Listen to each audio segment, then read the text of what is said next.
I was the only one at my dad's funeral. My brothers chose parties over their father's goodbye, leaving me alone in a chapel filled with silence, grief, and betrayal. What happens when family abandons you completely? If you want to witness the raw truth of love, betrayal, and survival, subscribe to my channel now to follow the full story. The first thing I noticed was the chair. Front row, right side. Folded metal with a gray cushion, slightly crooked, like someone had brushed past it and meant to come back. It stayed empty. I kept glancing at it anyway. Muscle memory. A reflex. The part of me that still believed my brothers might show up late, breathless, apologizing, blaming traffic, alarms, or anything but themselves. They didn't come. The chapel smelled like old wood and lemon cleaner. Too clean, too careful, like grief had been sanitized so no one had to really touch it. I sat alone, not dramatically, not for anyone else's pity, just alone. One body carrying the weight of a man who had raised 3 children, now reduced to one daughter in a black dress, sitting straight with hands folded in her lap because I didn't know what else to do with them. My phone buzzed. I didn't look. I already knew. The minister cleared his throat and gave me that look, soft, apologetic, already adjusting his expectations. People like him are good at reading rooms. He saw it instantly. No family procession, no whispered greetings behind hands, no awkward clusters murmuring in the back, just me. He started anyway. Today we gather to honor... The word gather landed wrong, like a lie no one bothered correcting. I focused on the coffin. Dark walnut, polished, solid. Dad would have approved. He liked things sturdy, practical, nothing flashy. He hated waste. I wondered what he would think about this turnout, about how quiet his goodbye was. My chest tightened, not with sobs, but with something sharper, familiar, the kind I'd lived with most of my life, being the only one who stayed. I thought about the last night at the hospital. The machines hummed softly, indifferent. Dad's hand felt small in mine, like he was already slipping out of the role he'd held for decades. "Your brothers know?" he asked. I lied. "Yes," I said. "They'll come." He smiled, weak, relieved. That smile sits in my throat now like a stone. The minister talked about devotion, about showing up, about family being the people who walk beside you even when it's hard. I stared at that empty chair. Evan should have been there. He was always late to things, but he showed up when it counted. At least that's what I used to tell myself. Caleb would have smoothed it over. He always knew how to sound sincere. He would have shaken the minister's hand, said something about grief being private, asked if there was coffee after. Neither came. My phone buzzed again, longer this time, multiple vibrations stacked together. I looked. Evan. "Vegas got messy. Flights are insane. I'll call you later." No apology. No explanation. Just inconvenience. Another buzz. Caleb. "Didn't think Dad would have wanted something so formal. We'll do our own thing for him." I felt the air shift in my lungs. My hands tingled. Our own thing. As if grief were customizable, as if presents were optional. The minister paused. "Would you like to say something?" he asked gently. I stood. My knees wobbled slightly under the weight of what felt like decades of carrying everything for them. "My dad wasn't loud," I said. My voice echoed more than I expected. "He didn't ask for much. He believed if you loved people, you stayed, even when it was uncomfortable." I swallowed. I stayed. I didn't look at the empty chair again. Couldn't. After the service, the cemetery felt colder than it should have. Wind cut through my coat, straight to the bone, carrying with it the faint scent of freshly dug soil and something older. Regret, maybe? Or absence. I dropped the first handful of dirt on the casket. The thud echoed against my hollow chest. Solid. Final. I realized something terrifying. No one was coming to take this moment from me. This grief was mine alone. And somewhere deep inside, beneath the ache, a thought whispered, "This didn't start today." I remember sitting on the ground later, leaning against the trunk of a tree that had watched me grow. I stared at the grass, the shadows, the light filtered through skeletal branches. The wind moved with a cruelty that felt deliberate, like nature itself knew how hollow it was to lose a father to absence and still have to fight for permission to grieve. I remembered the nights I stayed awake, listening to my brothers laughing in the living room while Dad slept in the next room, too tired to intervene. Listening to the door click behind them as they left for parties I wasn't invited to, excuses in their eyes like excuses in my own chest. I thought about all the small ways they had always been absent, Evan punching walls, Caleb slipping out of emotional responsibility, me always in the middle, trying to hold the mess together, trying to be the one who never left, the one who made peace, the one who carried Dad, carried the family, carried their indifference like armor. And now that he was gone, I felt the full crushing weight of being the only one left who remembered him, who cared enough to show up. I wanted to scream, wanted to break the chair over my knee, wanted them to feel the emptiness I felt gnawing through my bones. But I didn't. I didn't have to. The emptiness was already theirs, and it would grow, slowly, painfully, until the echo of my absence became undeniable. I stayed by the grave long after the dirt settled. I traced the edges of the casket lid with my eyes, memorizing its shape, the angle of the wood, imagining it like a book no one else would ever read. My father's story, carried by the one child who showed up, the one who had always carried more than she was allowed to admit. By the time I finally stood, hands chilled and stiff, the wind had died down, leaving a silence so profound it made me shiver. I looked once more at the empty chair in my mind's eye. I whispered into the cold air. I showed up. I did my part. And for the first time I wondered, not with fear, not with hope, but with a quiet, terrifying clarity. What if that's all I ever do? Grief has a way of dragging the past into sharp focus, like a spotlight scanning every corner you thought was dark. After the funeral, I went back to my apartment, sat on the floor in the entryway with my coat still on, and stared at the wall.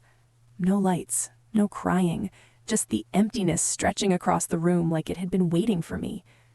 It wasn't just the funeral. It wasn't just Dad. It was all of it. The quiet betrayals, the small cruelties that had shaped my life, stacked like bricks against my chest. I was 8 the first time I realized I was the one who always had to be the easy one. Evan had smashed a neighbor's window with his baseball. Caleb had laughed from the porch while Evan tried to dodge Dad's wrath. Dad sighed, Mom yelled, the house filled with chaos. I sat on the stairs, knees tucked to my chest, trying not to exist, trying not to make the mess worse. Later that night, Dad came to my room. "Thanks for not adding to the chaos," he whispered, kissing my forehead. Praise, a reward, a lesson. I learned then that being quiet, being invisible, being compliant, that was my role. And I played it perfectly. Through middle school, my brothers left doors unlocked, homework unfinished, promises broken. I cleaned up after them. I memorized the way Dad flinched when Evan slammed doors. I learned to hold him, to hold the house together, to hold myself together when nobody else could.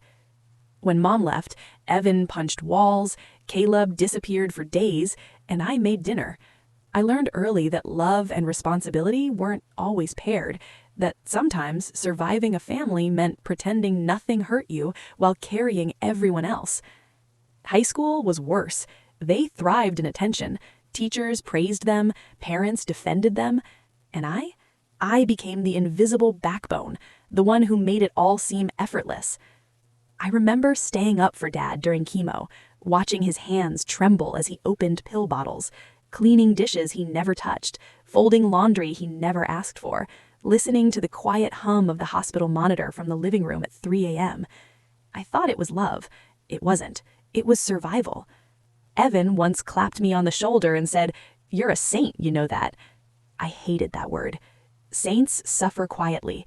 Saints never complain. Saints are useful, but ultimately disposable. I realized then what I had been training for my entire life, invisibility in service of others. And Caleb, the middle one, the polished, charming one, the golden child in their own way, he used words like shields. Every conversation felt like a negotiation. "Don't worry," he'd say, while silently shrugging off responsibility. "It's fine, you handled it, as usual." Fine, I handled it, every single time. The night before Dad died, I sat by his bed and held his hand. I watched the monitor beep steadily, listened to the slow, fragile rhythm of his breathing. My phone vibrated against my thigh. Caleb's name flashed.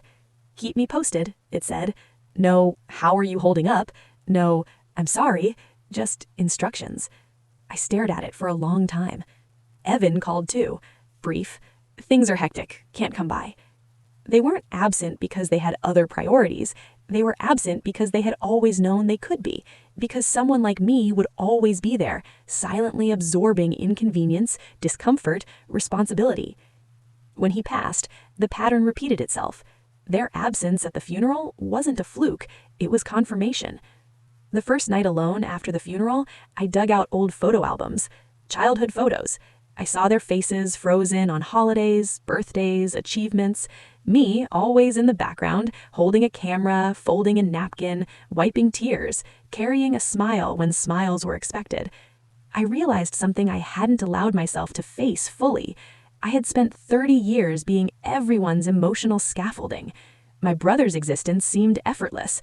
Mine had been painstaking, unnoticed, unacknowledged. And now my father was gone. No one else had cared enough to be here. I started to see the pattern clearly.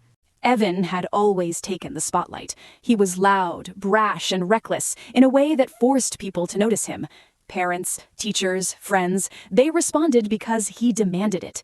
And when consequences came, someone like me was already there to soften the blow, to apologize, to explain, to justify.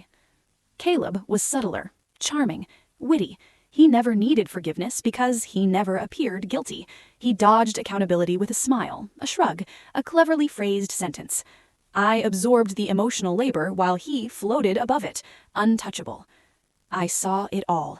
The subtle manipulations, the long-forgotten favors that came with expectations, the way I was rewarded for obedience while they were rewarded for charm. And yet, for decades, I excused it. I called it love. I called it family. I called it loyalty. Until the funeral. I remembered sitting in the chapel, listening to the minister talk about devotion, about staying when it's hard, and I realized with painful clarity they had never been loyal. Not really. Not to each other. Not to Dad. Not to me. It wasn't dramatic. It wasn't explosive. Just absence. Consistent, cold, calculated absence. I thought of the last words Dad said to me, whispered in the hospital room. Your brothers will come.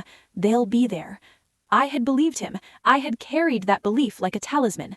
I had been wrong. After the funeral, I started making mental lists. Every small neglect, every subtle betrayal, every quiet moment they let me carry alone. The times they took credit for what I fixed. The times they smiled at achievements I had sacrificed for. The times they ignored pain I bore silently. I realized something horrifying. They didn't need me to show up emotionally. They just needed me to exist as their safety net. And now that Dad was gone, the invisible scaffolding could finally collapse. I didn't know what to do with the weight of that realization. I cried that night, not because I was sad about my father's death, though I was, but because I saw, for the first time, the full measure of what it had cost me to love a family that had never truly loved me back. I cried for every birthday I covered for Evan's mistakes, every secret I carried for Caleb's charm, every meal I made for a family that never thanked me, every late-night vigil, every unseen effort, every "I'm fine" I whispered when I wasn't. I cried for me. And beneath it all, a tiny, sharp ember ignited inside me, a dangerous little thing. Not anger, not revenge yet, not even clarity, just recognition, just awareness. I am not required to be invisible anymore. For the first time, I allowed myself to imagine a life where absence didn't mean loss, where silence didn't mean guilt, where their indifference could no longer define me. It was terrifying, but necessary. I knew then that the emotional reckoning wouldn't happen overnight, that it would take time, that stepping away from the family I loved, and who had never loved me back fully, would be painful, but it would also be honest, real. Finally, mine. And as I drifted into a fitful sleep on the floor, surrounded by shadows and memories, I made a vow to myself. I would survive this. I would rise above this, and one day they would understand the cost of their absence. Not through shouting, not through confrontation, but through the quiet, inescapable reality that I had always been the one holding them together, and now I was finally gone. 3 days after the funeral, they wanted to meet. Caleb suggested the diner downtown, neutral territory, polished lighting, that quiet hum of other people's lives going on around us, a place safe for them, comfortable for the illusion that they cared. I arrived first, a booth by the window, sunlight slipping through half-closed blinds.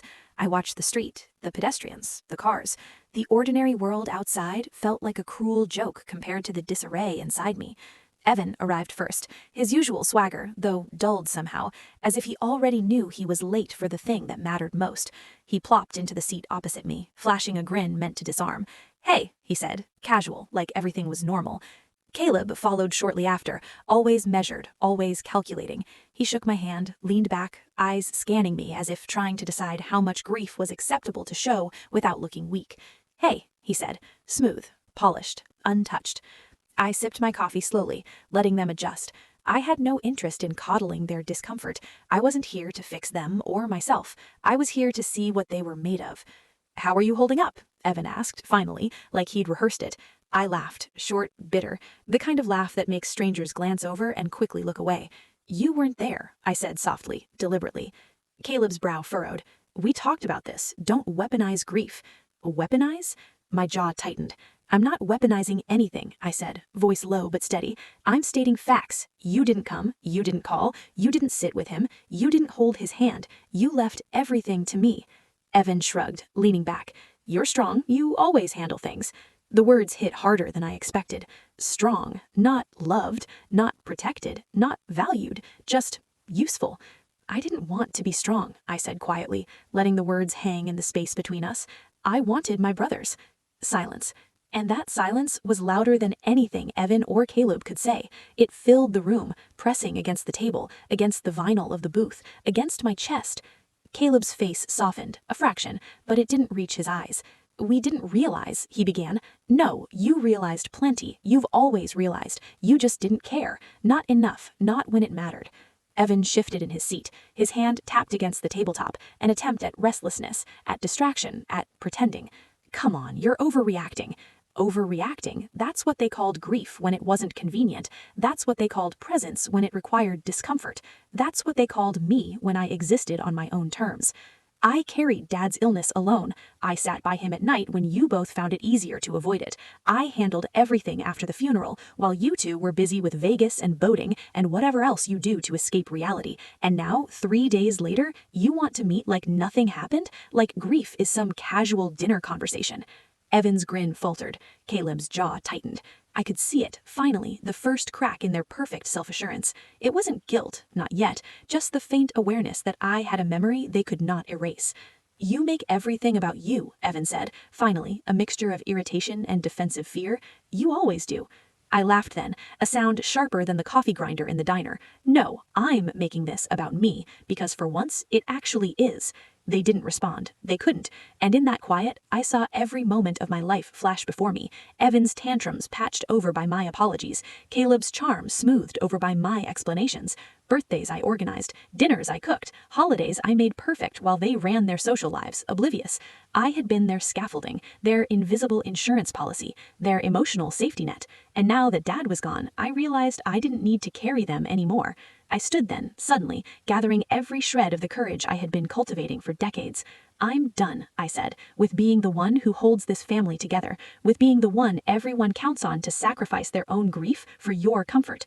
I'm done being invisible, done being strong for you when you never once considered what it meant for me." Caleb's lips parted, like he had something to say, but no words came. Evan scoffed. "So what, you're just leaving?" "Yes," I said, "leaving the role you never let me shed, leaving the responsibility you never earned, leaving the grief I carried alone so you could continue being comfortable." I reached into my bag, pulling out a small stack of papers, old bills, photo albums, letters Dad had written me that my brothers would never see. I slid them across the table. Not to shame them, not to confront them, simply to expose reality. "You don't need to touch it," I said. "It's yours to ignore, just like everything else you've ignored your whole lives." Evan's hands hovered over the papers, unsure, hesitant, like touching them would burn. Caleb's expression hardened. "You're overreacting," he said again, but his voice lacked conviction this time. I smiled softly, almost sadly. "I'm not. I've waited my whole life, to be honest, to see what happens when I stop protecting you, stop smoothing over your mistakes, stop holding the family together like it's a job. I'm telling you now, I'm done, and when I'm gone, you'll realize the cost." They didn't understand yet. That was the cruelest part. They wouldn't understand. Not today, not tomorrow, not until the absence became undeniable. And I wanted them to feel it, slowly, quietly, painfully. I walked out of that diner without looking back. My coat swung around me, the sun hot on my shoulders, the hum of traffic below like the soundtrack to liberation. I didn't call them. I didn't text. I didn't explain. I didn't need to. The breaking point wasn't a confrontation. It wasn't a scream. It was a withdrawal, a refusal to continue being the invisible backbone. The emotional labor they had always taken for granted was now mine to reclaim or discard. In the following weeks, I started the quiet work of disentangling myself from them. I stopped answering Evan's calls immediately, stopped checking Caleb's messages, stopped attending family gatherings I had orchestrated. At first, they noticed nothing. They assumed I was busy or overreacting as usual. But the pattern I had kept in place for decades, the scaffolding that had kept their lives running smoothly, began to crumble. Evan forgot to pick up dry cleaning he relied on me to coordinate. Caleb missed a work party he expected me to smooth over. Invitations went unanswered. Plans fell through. Small things, meaningless in themselves, but together they began to form a lattice of discomfort that neither could escape. It wasn't revenge, not really. It was simply removing myself from the role they had assigned me. The consequences weren't loud, but they were undeniable. And that quiet, insidious unraveling, the slow realization that the sister who had always been there would no longer be, was far more devastating than any argument or shouting match I could have staged. And every day, as I walked away from the lives they had taken for granted, a little ember of satisfaction grew. Not pride, not cruelty, just recognition. Recognition of my own worth. Recognition that for the first time, I was visible, not as a caretaker, not as a buffer, not as an invisible scaffolding, but as myself. And for them, the truth would arrive in its own time, painful, unfiltered, unavoidable. I let the silence speak for me. I let the absence do what no words ever could, and I let myself feel, fully, deeply, finally, what it meant to reclaim a life that had been stolen by neglect, by convenience, by indifference. I didn't announce my departure. I didn't post on social media. I didn't send an email or text. I simply stopped. Stopped reminding them of birthdays. Stopped checking in. Stopped fixing their messes. Stopped answering when they reached for the comfort I had always provided without question. At first, they didn't notice. Life carried on. Evan went to work, Caleb managed appointments, and the world continued spinning like nothing had changed. But the cracks began. Small, subtle. Evan missed deadlines he'd relied on me to coordinate. He forgot meetings I had always flagged. He realized belatedly that his life had been cushioned by someone who had never asked for credit, someone who had never complained. Caleb, ever the smooth operator, began floundering. Invitations went unanswered. Dinner plans fell through. Friends asked questions he couldn't answer. His charm, that carefully polished armor, began to chip. And slowly, they began to understand what they had lost. I didn't rub it in. I didn't gloat. I simply lived my life, a quiet, solid existence outside the gravitational pull of a family that had never valued me. They called, eventually. They asked questions. They tried to fix things. Evan's voice had the edge of panic I had never heard. Caleb's charm slipped into something unrecognizable, strained and raw. I didn't answer. The first time they realized the weight of my absence, it was on the anniversary of Dad's death. They went to the cemetery together, fumbling through flowers, unsure of placement, uncertain of rituals. The care I had taken for decades, arranging, remembering, tending, was gone. They stumbled, and the grief they could no longer outsource hit them fully. And I watched from a distance, not to punish, not to gloat, simply to witness the truth they had ignored for decades. The silence was my statement. Months passed. My life, reclaimed, continued to grow. I reconnected with friends I had put aside, pursued opportunities I had deferred, let myself feel the full spectrum of emotions I had stifled to keep them comfortable. Evan called once, a desperate, tentative attempt to reconnect. "We need to talk," he said. I smiled quietly, alone in my apartment. "We did talk," I whispered. "You just didn't listen." Caleb texted the next week, "I didn't realize how much you held us together." I didn't reply. Recognition after the fact was worthless. Understanding, delayed, did not undo the years of absence and neglect. It was a bitter consolation prize, a reminder that their emotional development had been dependent entirely on me. And now it was too late. I visited Dad's grave again, alone. The world around me was quiet. The wind moved through the trees in gentle swirls, and sunlight fractured through the branches, casting mottled shadows on the grass. "I stayed," I whispered, tracing the edge of the tombstone with my fingertips. "I carried it all, and now I don't have to anymore." The stone was cold under my hands, grounding me. Solid, real, eternal. Unlike the ephemeral presence of brothers who had never truly cared, who had always relied on me to absorb life's discomfort so they could remain insulated. The realization was both painful and liberating. I had been their invisible backbone, their emotional safety net, the one who fixed problems that were never hers. But I had finally withdrawn, and the consequences were irreversible. I imagined their faces the first time they realized I would no longer step in. The awkward phone calls, the missed events, the forgotten details, the absence of guidance and quiet support. They would scramble, flounder, stumble, and ultimately confront the truth. They had lost a sister, not a caretaker, not a convenience, not an invisible fixture of their lives, but the only person who had truly held their family together. And that loss would gnaw at them, slowly, silently, relentlessly. It was not an overt revenge, no shouting, no public humiliation, no dramatic confrontation, just absence, just the undeniable, unavoidable void when someone stops enabling a life that never valued them. I started living fully, unshackled from the roles I had been forced into.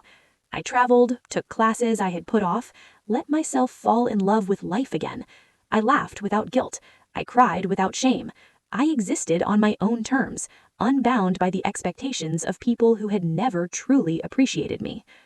They reached out eventually, but I no longer felt the need to respond. The apology they never offered, the recognition they never gave, the presence they never provided, it was all too little, too late. And for the first time, I didn't care. Because I had discovered something more important than familial approval, my own worth. One evening, months later, I stood by my window overlooking the city. The lights blinked, cars moved like veins pulsing through the streets below, and I felt a sense of calm I had never allowed myself before. The absence of my brothers in my life was a presence in itself, a reminder of everything I had endured and everything I had survived. They would never forget me, not fully, not ever. The realization would haunt them, not because I had told them, not because I had sought revenge, but because I had lived, had thrived, had existed fully in a world they assumed I existed only to serve. I whispered into the night, words meant for no one but myself. I stayed when it mattered, I left when it was necessary, and now I am free. The wind carried the words away, leaving me with a profound, unshakable clarity. I had been their sister, their caretaker, their invisible scaffolding, and now I was only me. And that truth, quiet, unyielding, and undeniable, was more devastating than anything they could have inflicted on me. I closed my eyes and let myself feel it. Grief, yes, but also liberation. Pain, yes, but triumph. Loss, yes, but the power to reclaim life on my terms. In the end, the moral defeat was theirs. They had underestimated me for decades, assuming my strength was endless and my silence permanent. And yet, in their own complacency, they had lost me completely. Not through confrontation, not through drama, not through anger, just absence. Just the undeniable, unavoidable void when someone stops enabling a life that never valued them. I opened my eyes. The city sprawled below me. The night stretched endlessly, and for the first time in my life, I felt the full measure of peace that comes with claiming oneself. I had survived, I had risen, and I had done so on my own terms. The chair that had stayed empty at Dad's funeral was a symbol, a warning, a challenge, and now I realized it had also been a gift, proof that I could endure alone, and proof that some losses are only fully understood when they can no longer be reversed. I had carried too much for too long. I had given everything that wasn't owed to me, and now I was untouchable. They would remember me, they would regret, but it would be too late. I smiled quietly, alone but unbroken, and whispered one final truth to the night. I am no one's invisible daughter anymore. And the silence that followed wasn't empty, it was mine.